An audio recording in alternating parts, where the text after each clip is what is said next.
All right. Hello, everyone. Welcome. Welcome to our virtual event space. My name is Allie. I'm your host for this evening.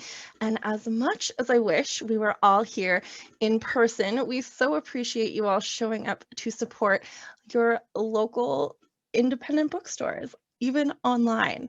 I'm so excited to be introducing Priyanka Champaneri and Téa Obreht here to discuss Priyanka's book, The City of Good Death. But before we get into the fun stuff, I just want to quickly thank you all so much for tuning in and, of course, for buying books. So for those of you who may not know, we are an independent bookstore with 3 locations in the Seattle area, and your support really is what keeps us here selling books, and we really love what we do. So if you also love what we do, we'd so appreciate it if you swing by and grab some copies.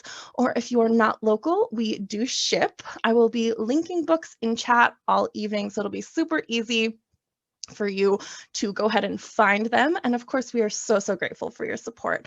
While you are over on our website, I definitely encourage you to check out some of our other upcoming events. We have an exciting roster coming up over the next few months. And if you'd like to stay in touch with our community, you can sign up for our newsletter. It's a weekly update about events and exciting releases, our online book clubs and blog posts, etc. And of course, you can follow us on any of the major social media platforms. We are at Third Place Books for the quickest updates and recommendations. So we are here for about an hour, and towards the end, we will be taking questions.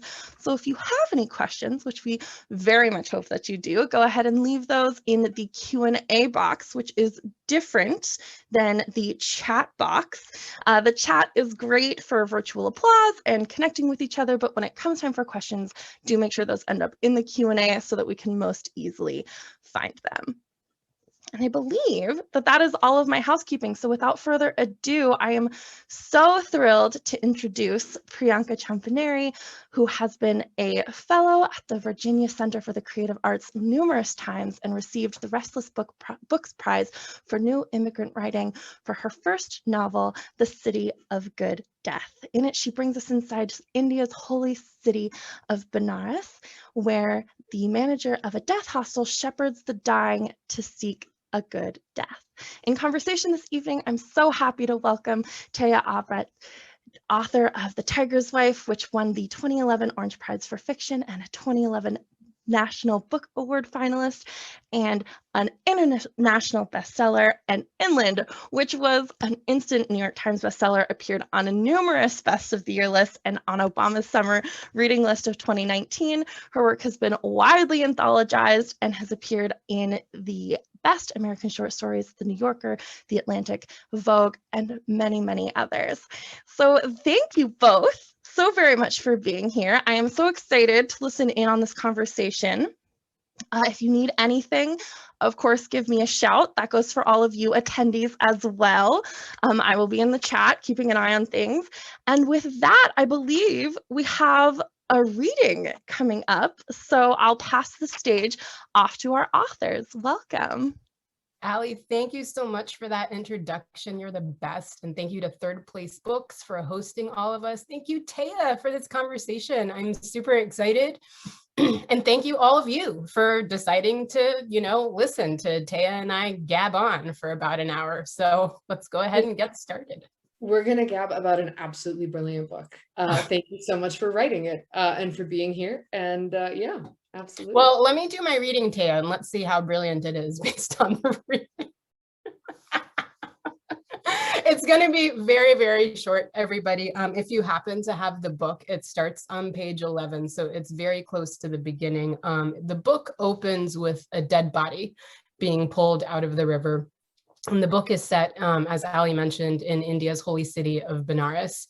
And nobody knows anything about this man who was pulled out of the river, who he is, where he came from, what he was doing in the city. So the passage I'm going to read directly follows that discovery, and this breed of gossip just sort of generates itself from this finding of the body and passes through the city. And so I'm going to read a section that kind of describes how the story ends up traveling through the city's lanes. The news traveled quickly, and speculation trailed after to fill the holes that remained. The note found in the dead man's pocket could have pointed to suicide, but the rope tied around the wrist suggested an accidental drowning. And what of the two boatmen who dragged the body back, who certainly could have been murderers? All the other boatmen at Lalita got stuck up for the pair, except for Raman. Annoyed that his craft required exorcising and purification by priests who insisted that it would take an entire day and a hefty sum of rupees, Raman sat on the topmost steps of the ghat, cursing his luck and smoking beedi after mango-flavored beedi. The others sat around gossiping or shouted theories as they passed each other on trips up and down the river, all focused on one detail. They found a note, didn't they? Has anyone read it? A love letter, most probably, a priest called out from the middle of the ghat as he scratched his chest. Always a woman to blame, he added, to no one in particular, as he labored up the stairs.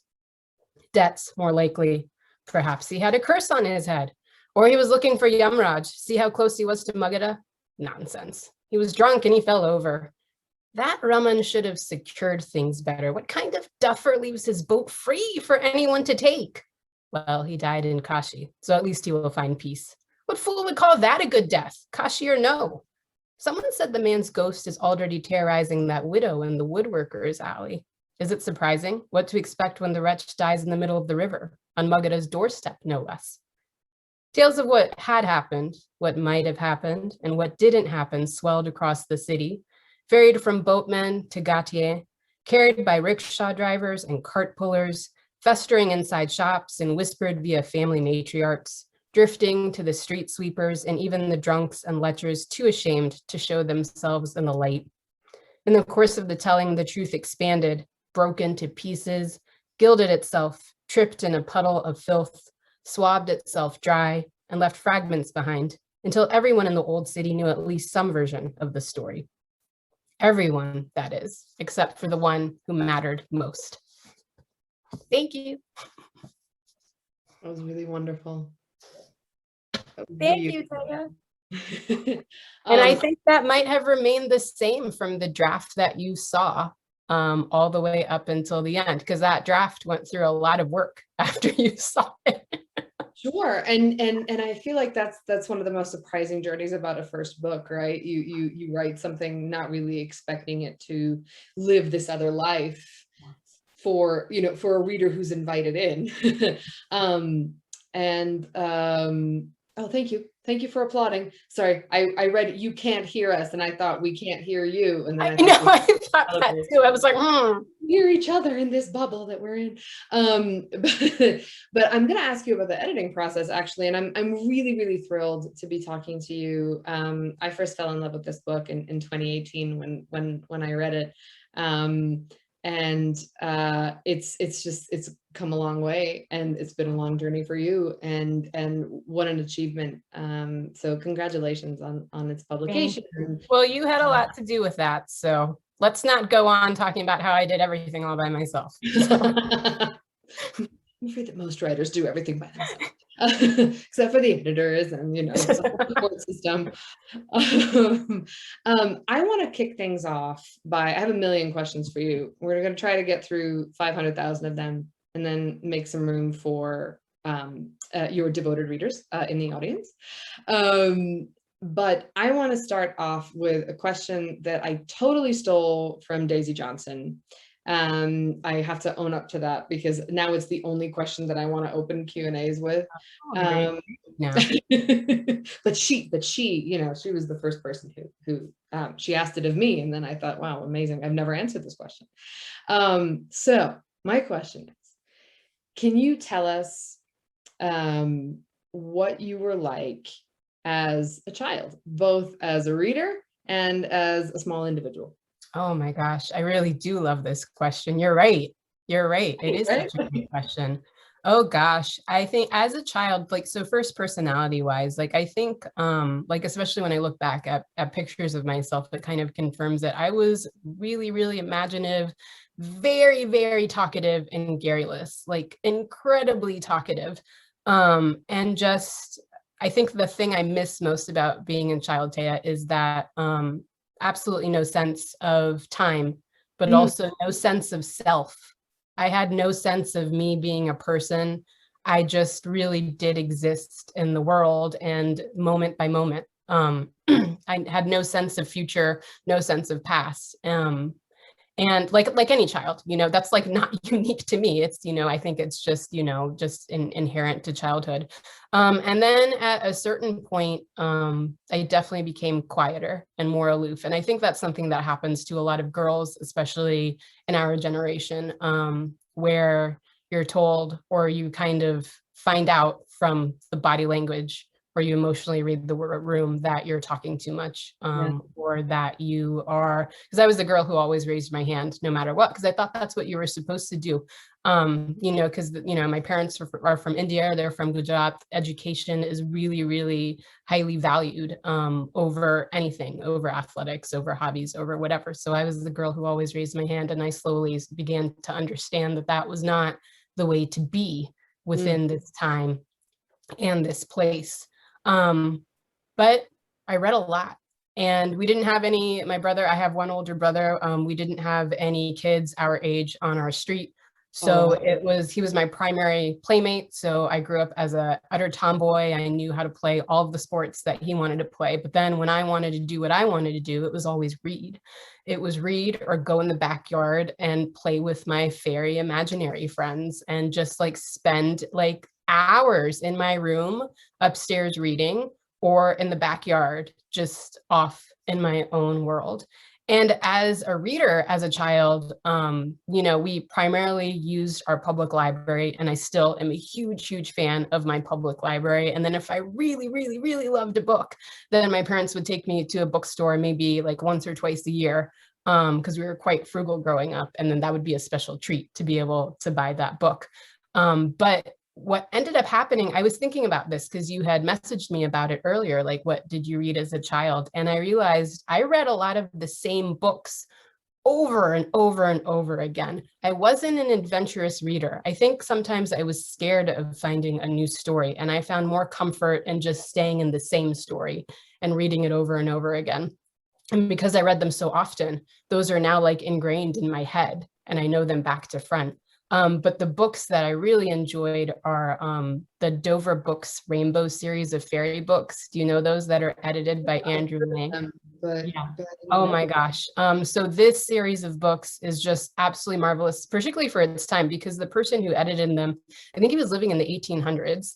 And I think he was like, a British military officer or whatever, but he was also a folklorist. And this set of books, I think there's like 12 or 14, and they're named after colors.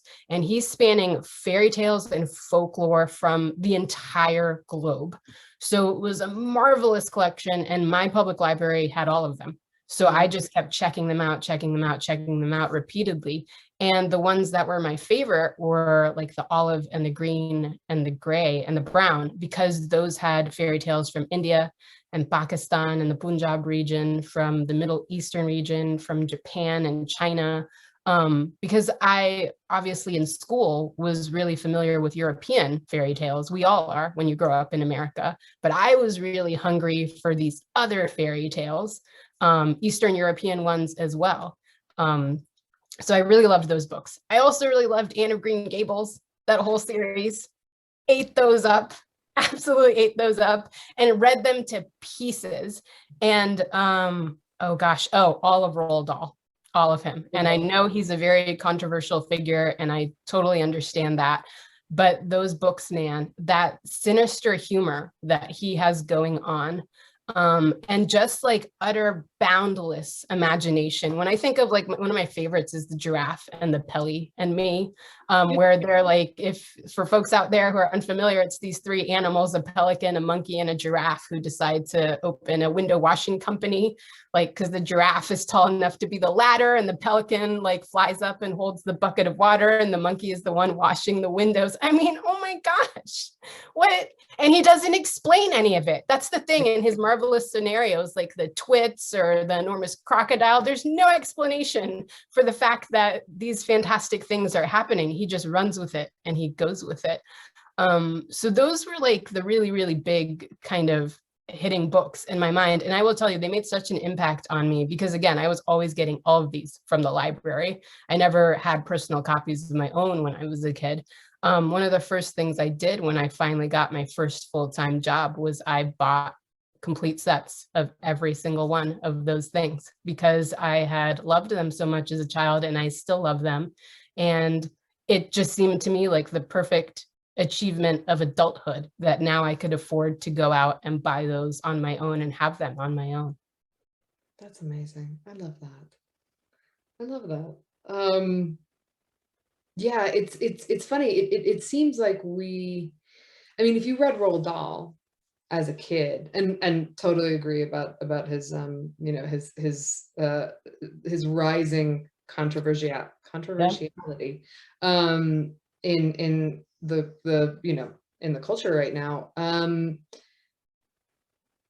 I feel like if you grew up with that literature and with fairy tales, there was a balance of wonder and horror that was always sort of present, right? Like they didn't feel very safe. Right. And it's so interesting that you say that you resisted reading, like discovering news stories, right? Because if the stories that you were reading had this sort of sense of something sinister, something grotesque or inexplicable, really, really dangerous stuff Oh, yeah. for a young reader. Yeah.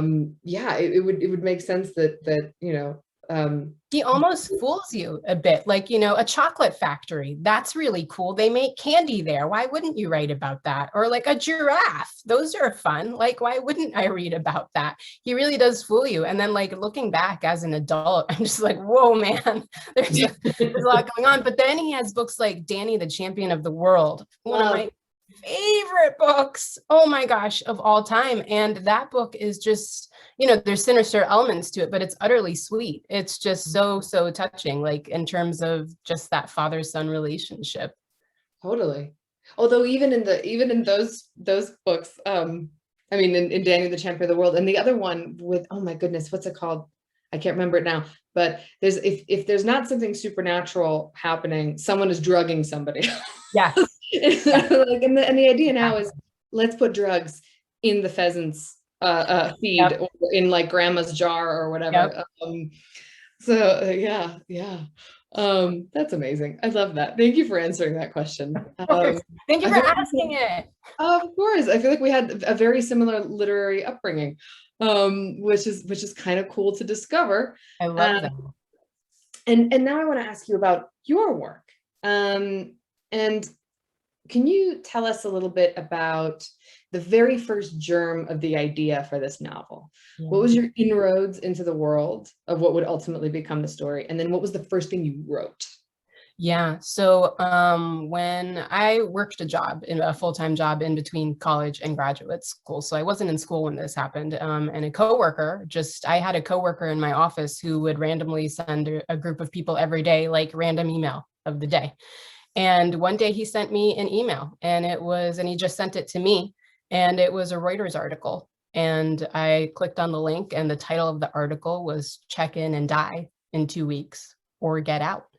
And it turned out to be about the death hostels of Benares. And for folks out there listening who might be unfamiliar with the premise or the book, Benares is considered the holiest city to die in by Hindus, because if you die there, you will be freed from the cycle of reincarnation that Hinduism kind of revolves around. You'll never have to suffer another death, another birth, another death, another birth, et cetera, et cetera. So these death hostels are places where somebody who does not live in the city, they're very, very bare bones. They're designed for folks who are not upper class at all. It just gives them a shelter to come in and have a place to die in. Just so they can have that gift of death in the city. And usually in many of these places, there is some sort of time limit. And so this article was just talking about how that time limit is 2 weeks. And if you don't manage to get to death by then, a natural death, these are all folks who hopefully have lived long, long lives, and they are just at the point where their family are like, it's probably time for them to go. So I grew up in a very, very spiritual household, and I knew about Benares. I knew that Benares was known for this thing, but I had never really thought about it very much at all. It was just like this thing in the back of my head, and sure, okay, whatever. But then I read this article, and I had never heard of the death hostels before, and something about it just immediately just captivated me. And I think I didn't know it then, but I think looking back at it now, I think it's because it just hooked into two parts of my identity. You know, one is the very spiritual part that I mentioned, where the idea of having this very intentional place that you're going to die here. You're not going there on vacation. You're not going there for like, you know, rejuvenation. You're going to die there. And it's not just death, but, you know, within what it says for Hinduism, it's the final, it's the last time you're ever going to appear on this earth ever in any time period ever. Like you really will make that final exit. It's such a powerful, remarkable thing to me.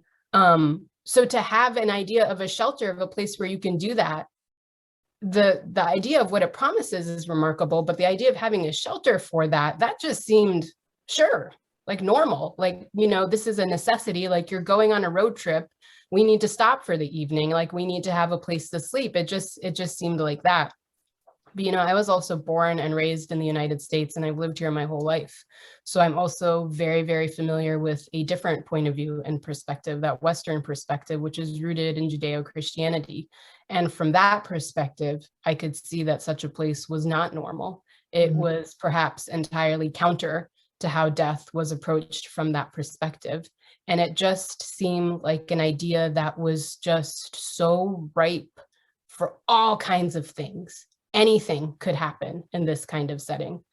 I had always really, really loved epic long books. You know, my favorite books are books like Midnight's Children and A Suitable Boy is my favorite desert island book, A House for Mr. Biswas, The Amazing Adventures of Cavalier and Clay, just these long epic books with a lot of characters, a lot of things happening, a lot of just, you know, just stuff of life in there. But I didn't think I would ever be able to write something like that because I'd read so many of those. So I knew how impossible it was. And, you know, I had never come across an idea that could fit that space. And suddenly I had this. Now, back then, again, I was not in school. So I read this article and I was like, well, that's really interesting. But then I filed it away. I didn't think about it. I definitely did not think I was going to do anything with it. Then fast forward a couple years and I was in my MFA program at George Mason University, and my professor, Susan Richards-Shreve, assigned us, our class, an assignment where she said, okay, write the dust jacket copy for a novel that you might write. And I thought, well, I can do that. I'm not writing a novel, but I have this city I read about and these hostels, and I could write a description of a novel. I'm never going to actually write this novel, but I can write the description. So I did that. And then she had another assignment later on in the semester, like write the first chapter. And I was like, again, well, I'm not going to write this whole book. So I can write the first chapter. Like, who cares what happens in the first chapter? Like, I'm never going to actually write this as a book. So I did that. And then at the end of the semester, she asked us to write an outline for what the rest of the book might be. And again, I thought, well, it's just an outline. I'm not actually going to write this book. So I can do that. And then I did. And that was my first year of graduate school, and I went to a 3-year program. So in the last year, I had to write my thesis. And here was this idea already laid out for me. And I started reading about it, again, not thinking I was going to do anything with it, but I needed to write a thesis. And I just fell into it. I was unable to get away from its hold. All of that pre-work had been done for me. And I think in a lot of ways, it was just inescapable for me to just continue onwards without doing something about it. That's amazing. That's amazing. And I love how often the story of the writing of the first novel is, as you say, I was unable to get away from its hold, you know? And it is true that this structure existed, the structure of assignments that led you to believe that, well, I'll just take this next step, and like it's completely superficial and it won't. But it, you know, that first assignment tripped a switch in your mind for something that was already there, right? For an obsession that was already there. And it's such an obsessive vocation that we have, often without even realizing it. And I do wonder, Téa, would I have gone as far as I did without a lot of those things? Would I have been able to do it on my own? I don't think I would have, to be honest. I'm not that self-disciplined. Like, I'm pretty lazy. And, I mean, like, I'm being honest, like having all of these things made it possible. And then I had to write, I'm very obedient in a lot of ways. So I had to write a thesis. I couldn't not write a thesis. So I had to do that. And then I graduated and I didn't have a whole book, but I had 200 pages that I had been told could really be something. And I felt like I owed it to everybody in my life to continue onwards. If I'm being totally honest, my whole entire writing life has been pushed along by other people. It hasn't been driven by me at all. It has been other people telling me, you should think about doing something with this, or, or like people actually like putting me in things without telling me and being like, you need to be in this class, so just do it. Because the whole time I've just been sitting there being like, well, at any moment, somebody's going to call me out as a fraud. And then I'll be like, okay, that's cool. Like, that's fine. I tried it. Like, I'm leaving now because now, you discovered. And even like when I finished graduate school and I had those pages, it was really feeling like I was going to let everybody else down, like let down my thesis advisor, let down people in my program who really liked what I had written. I don't know that I ever thought about it in terms of me until it got further enough along. I think until I finished, where I was like, oh, holy shit, here we are. Here's a book. I wrote this. I know. That's amazing. That's amazing. Yeah, I love that. Well, I guess I have a question about, so many things. What should I ask next? Well, we were talking about the Deaf Hostel, and sort of this as your inroads into the whole story. I feel like temporary living quarters, hotels, hostels, trains where people have to sleep overnight, in general offer such rich possibilities in fiction. Like there's the notion of strangers coming together in a limited space. There's also this idea of formality in a semi-public arena that is forced onto the characters. This particular hostel, of course, comes with a host of other possibilities, not least of all because people come there to die, bringing with them all the attendant aspects of death, including notions of the supernatural, or what we would call the supernatural, that sort of gray area preceding death, in which magic or the magical or the improbable or the irrealist, as Salman Rushdie calls it in his latest book, sort of come to bear. And I'd love for you to talk a little bit about writing into that space, if you can. Yeah. Well, what's interesting when you mentioned just this idea of crowded spaces where people are forced, into these to interact with each other when perhaps they might not be. The initial plan for this book had been almost like a novel in stories, where I'm like hopping from room to room to room and telling the stories of the guests in the hostel is what I thought I would do. And just talking about death from that point of view, that it's approached just all the different ways that it can be approached. We're all approaching that gate of death, but we're all equally approaching it from different avenues and different paths. And some folks are dragged there kicking and screaming, and some folks walk right up to it and they're ready to go. So just talking about that. And I tried to write that book and it didn't want to happen. It was probably one of the most painful parts of the process, where I realized this was not going to happen. I needed to try something else. And the minute I tried something else, it was that vision of the two boatmen that the book starts with is the vision that pops into my head. I thought, I have nothing else going on. Let's write this down and follow that train forward and see what happens. And so the book that we ended up with, it just was that, that following the momentum of that initial vision. But I had wanted very, very badly to write about the people that are there. And I kind of, there's little snippets of it, but what most interesting to me when I was writing those snippets is how those details of domesticity just rise to the top. Like these really, really mundane things, mundane quibbles, those kinds of things often rise to the top. You know, there's a scene at the beginning where the hostel's really, really crowded. So they're fighting over space. And there are people who are like, well, this dude's been here with his mom for like a week and a half, and she thinks she's dying, but she's clearly not. And we just got here, so we should be in this space, and, you know, et cetera, et cetera. And I think, I don't know, it speaks to two different things. One, which is that these everyday worries that we have are good obfuscation for these deeper fears that we have within ourselves, that this guy might be complaining about his neighbor, but there's a lot of other stuff going on and he can't handle the other stuff going on. So let's pick the easiest thing. And there's that. So that's always pretty interesting to me to see, you know, when you have these characters in these situations, and then when does the really, really deep fear end up getting pulled out? And you had asked about the supernatural, and I think that it ends up being a very literal symbol of that deep fear, except this is a ghost. I don't think that's a spoiler. It's a ghost that ends up haunting the washroom of the hostel. And this is a ghost of somebody very, very close to the main character, Pramesh, who's the manager of this place. And in many ways, that ghost embodies his deepest fears, which is the fact that he has stuff in his past that he has not resolved. And he tried to run away from it.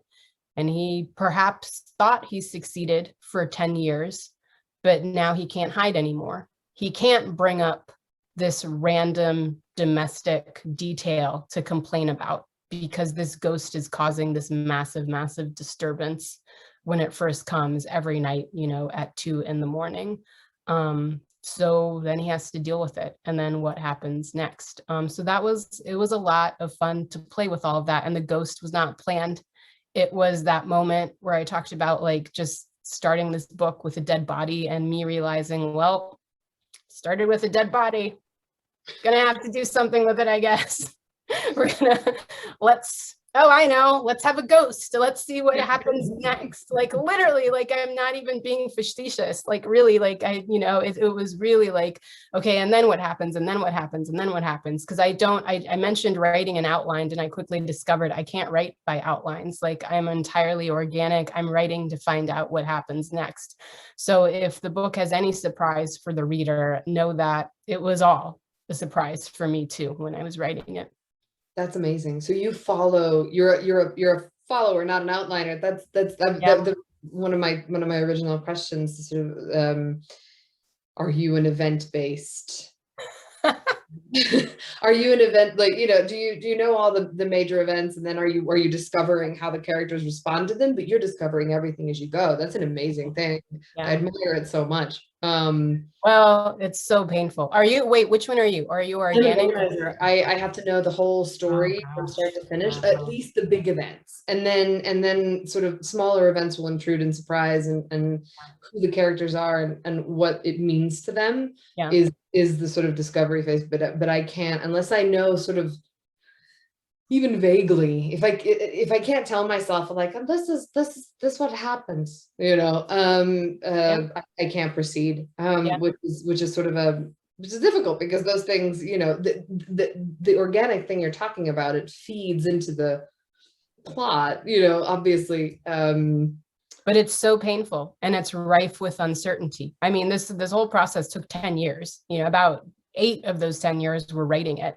I didn't know what would happen until like I got to the very, very end and like was like, whoa, like, oh, okay, so what was that? And then had this whole processing period. So I really, really envy you, Téa, to be able to do that. But I've tried, and what happens with me is I get bored. If I have an outline and I know what's going to happen, then I really do. It's just like, well, then why am I writing this? Because I know what happens and I don't care enough. And again, I mentioned I'm inherently quite lazy. I don't have the work ethic to create a story about that. I already know. So I'm satisfied. Like there's no other reason for me to be writing it if I already know. So it was an important thing for me to discover about myself, because I had not known that before. And this was the first novel I completed. Prior to that, I had done mostly short stories, which were pretty bad, and I could never end them. My short stories just kept going on and on. But those two were organic. I had never bothered to outline a short story before. So it was a discovery for me to find that out. I mean, it's an important one. Oh, gosh. Right? How to proceed without it? Impossible, it seems. So that's a great thing to have discovered in your first venture. I'd like to know. There's a massive. I believe I read somewhere that and this is such a beautiful way to put it, so I'm stealing it, and I can't attribute it to the correct person because I can't remember who wrote it. But this novel has a symphonic feeling, which is really true. Characters, we have a central cast of characters which grows as Pramesh sort of allows himself to consider the past, or countenance the past, in all its manifestations. And then we have this cast of drifters, these characters who are drifting in and out of the narrative, who appear for like a scene or two or a line. How do you manage a cast of this size? Yeah. So I will tell you, you saw a pretty early draft, but the very, very first draft was maybe a third longer than what you saw. It was way, way longer. And all of that bulk came from two things. It came from setting. There was more setting than what's already in the book. And it came from these drifters. I love that. I have never heard them termed that way, but I love that. It's perfect because they do. I love books like that. I mentioned these massive epic novels that I love, and of course Tolstoy is in there too. Anna Karenina. Oh my God. Like, why did he title it Anna Karenina? He should have titled it like all these randos who like walk in and out. It's just the stuff of life. I love that. You see them for a second. They're there. They're very often comic relief. Yeah, so unfortunately, fortunately, actually, a lot of that ended up having to be cut for the final version. It just had to. Like it was. I loved it, and my agent loved it. But we knew that not every reader would be able to sustain their attention. There, and it works. You know what I mean? And the feeling of it is still there. Well, and I think when you talk about like, how do you manage all those characters, it's really kind of you to phrase it that way, because that makes it seem intentional and planned and like I knew what I was doing. And we've already established I really don't know what I'm doing at all. What would happen is I would get stuck with the main plot. And then I would think to myself, well, I'm sitting here and this is my writing time and I need to be doing something. Let's just make up a side story. And I would do that, and it would be really fun and really satisfying. And sometimes it would, spark something to get that main thread moving. And then the magic that I discovered, the whole magic of the writing process was that maybe a year or two later, I would need something to happen to the main plot. And one of those side stories I had written forever ago provided the perfect seed for that thing to happen. I didn't plan any of that. How can anybody plan that? None of that was orchestrated in any sort of intentional sort of way. Those were the moments, as writers are all and essentially masochistic. If you're doing this, then that's who you are. But those were the moments where it's the ultimate writer's high to be like, oh gosh, like. And it's not a feeling that I know, but it's definitely, I never take it as, oh, look what I did. I take it as like, whoa, like I'm a party to this story being born. And for whatever reason, I get to write it. So, this is so cool. Let's see what happens next. It's never a feeling of, oh, whoa, I can't, like, I was so smart. Like this happened. It's never that. So yeah, like in terms of managing it, I think I just it was like more is more. Let's just keep doing it. And then, in the editing process, then it became the whole kill your darlings, phase where, okay, which of these side stories is actually accomplishing something? Or you've got 5 side stories here. You can pick one. Like which one do you want to pick? And, you know, you do like, as you know, like, I feel like once you have your editing hat on, you do become kind of, you're in that mode. So you do become kind of ruthless. You have to become a different person when you're doing it. But really those side stories, because I enjoy reading them so much, and I think they were my lifeline with writing this, that I was stuck, but I felt like I was still doing something. I was still moving it forward in some fashion. And sometimes the magic would happen way, way down the line where it ended up being something I really needed. Yeah. Yeah, that's marvelous. That's marvelous. And a huge feat, I think, to be able to sort of to see the need to cut so many of them and survive it. You know, I do think that one of the most difficult aspects of getting through your first book is surviving these blows that happen when, again, when you invite a reader in who doesn't have these emotional connections to Right. the process that you've gone through in order to make it whole, because Right. in the early phase, all of it, everything that you've done composes that whole. Yeah. And so, no, I mean, kudos to you all the way. And my editor and my agent. And and yes, many people helped. Yes, someone has to hold us accountable. Yeah. Someone do the hard work. We're at 8:44 where I am, and 7:44 where many of our viewers are, I think, and 10:44 where you are. So we have about 15 minutes left. So if folks have questions, I would love to open the oh my goodness, the floor up to Q&As from the audience. And I'm going to read these two and invite you all to ask more. I have one big question also that I want to ask, so I'm going to cut things short 5 minutes before they end so that I can hear what I want to know.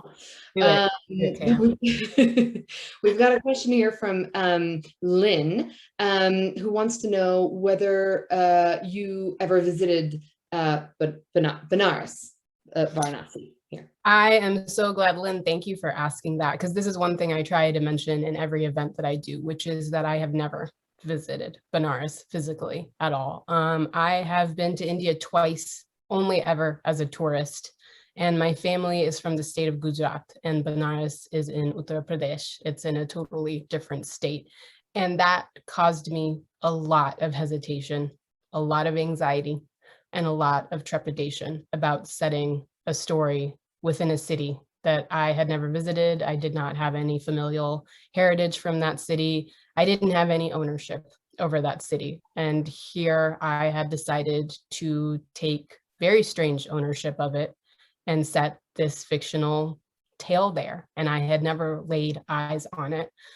It was something that caused me anxiety before I started. I really, really wrestled with it a lot because, you know, there's a question of appropriation buried there. Like, you know, who was I, you know, particularly because I was born and raised in the United States.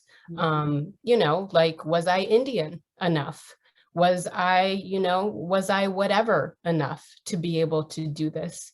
And, you know, obviously I went ahead and I did it. And I don't, you know, that it's always going to be a question that bothers me, but I will say, I think one of the reasons I was able to swing the pendulum over to the side of doing it is that even though I hadn't physically been to that city, I was also intentionally bringing in a lot of that spiritual heritage into the story, because I wanted to write a story that really relied on a Hindu philosophy, like at its core. I was really, really, I had grown up in the United States and I had a very, very rich and wonderful diet of Western literature. But that literature, of course, revolves around knowledge of a lot of things that were not within my spiritual heritage. And I often couldn't approach it from that level of just literary analysis when I was looking at it, because it was just stuff I was unfamiliar with. And I gradually did, I just always had to contort myself in order to understand it. So I just wanted to write something because I wanted something that I wanted to read, essentially. I wanted to read a book where I wouldn't have to perform that act of contortion in order to understand it. that I could just get it on that level. And hopefully there were other readers out there too who wanted exactly the same thing. And I want to be really clear about one thing, like it's not saying that any one philosophy is right or wrong, or, you know, like better or worse than anything else. I just wanted to have something that used the lens that I was accustomed with, rather than me constantly having to force a lens in order to understand it. So I came to the book with that.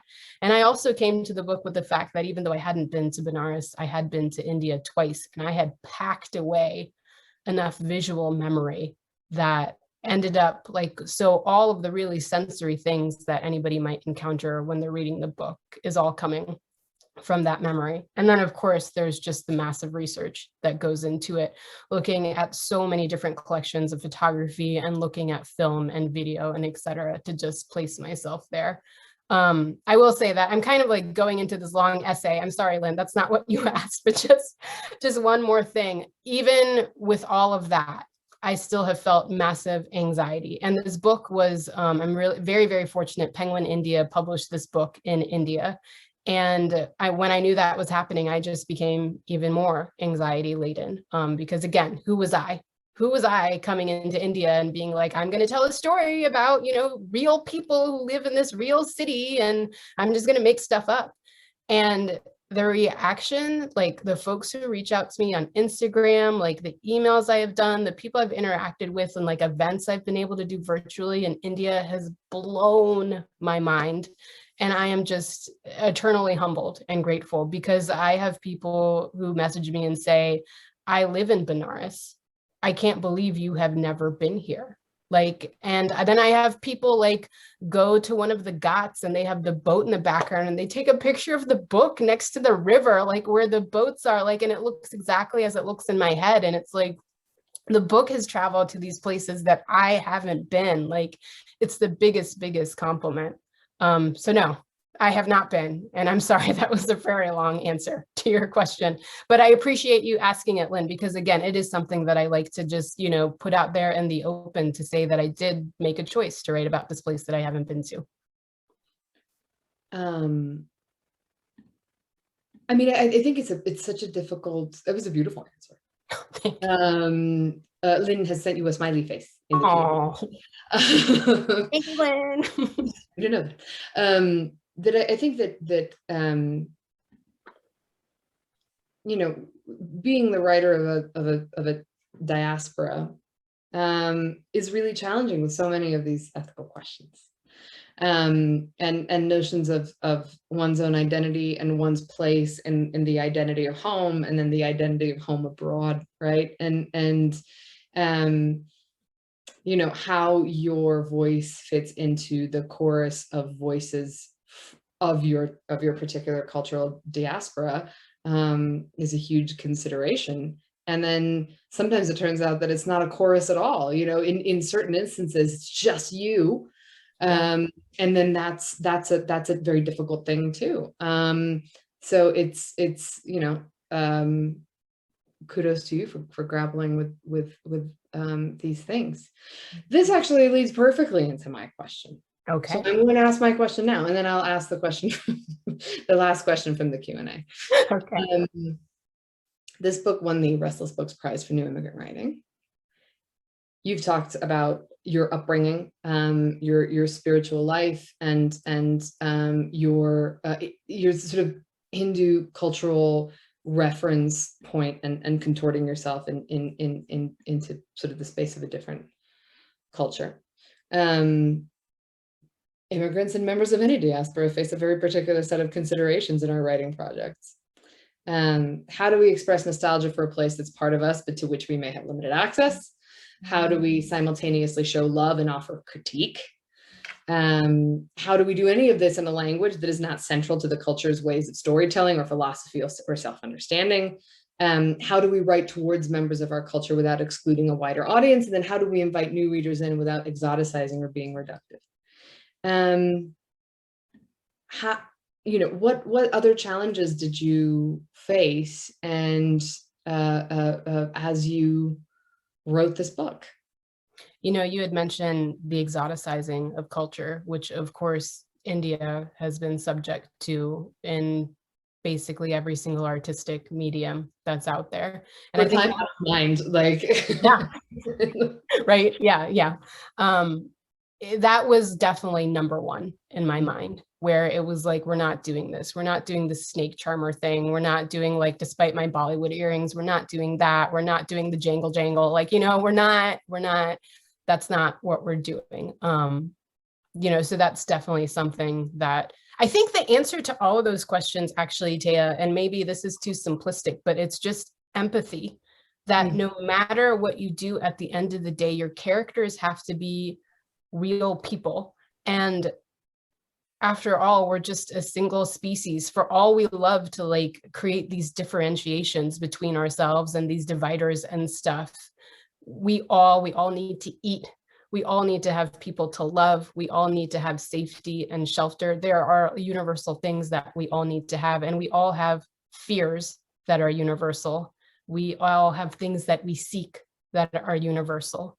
So then how can those things be amplified? And you're showing the culture, you're showing parts of the culture, but that's just really based on where they are, right? You know, so like if you happen to set something in, like, you know, in a place that's on the equator line, well, it's hot. Like, it's just part of the atmosphere. It's going to be hot, right? Let's not make a big deal of it. It is what it is. And it's the same with one very important thing to me, you know, as much as I went on my soapbox about wanting to have something that was like from a Hindu point of view or adopted a Hindu perspective, I was really, really adamant that it not be this direct, overt thing where the characters are going around being like, I'm a Hindu, I'm a Hindu, I'm a Hindu, I'm a Hindu, like, you know, all the time. And I think I felt like that would have been expected of me, that if this book is published in the United States of America, where, you know, I don't know what the numbers are, but I assume Hinduism is in the minority. So I therefore assume that a lot of people who might read the book might not know anything about it. I assumed it would be expected of me to explain everything. And I didn't want to do that, because I thought to myself, you know, folks in the United States, whatever religion they practice, they're not going around loudly proclaiming it within their head, whatever the religion is, they're just doing it. It's just part of their life. And so that was also really important to me too, that, you know, the key to not exoticizing or not, you know, just is not amplifying, is just, well, what are the things that really, really would rise to the forefront in your mind in your daily life? Those are the things that should be amplified. And these other things are just the stuff of life, right? You know, so like the monsoon season is here. It's raining. Great. It's raining. There's still these other things that we have to deal with. So it's that.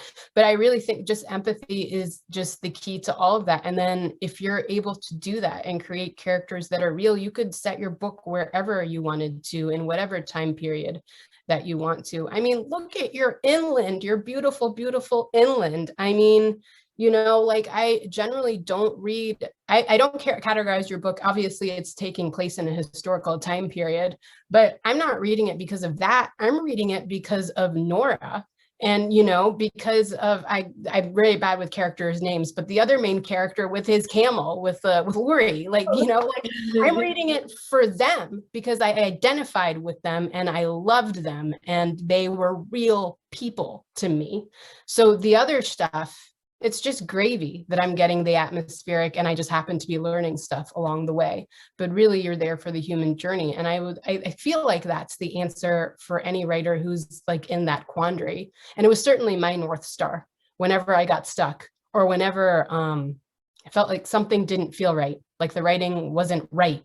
It meant I was doing it wrong and I wasn't listening to the character and they weren't real anymore. Like, I had gotten off track and I needed to make them real again. Yeah. I think you followed that North Star brilliantly throughout this whole book. And, you know, placed people, you know, I think our impulse in writing always is to sort of protect our characters from terrible things, right? From bad things happening to them, and then also from their own worst impulses. That's the primary desire. And then so often in the work you have to go against that desire because otherwise nothing happens. Yeah.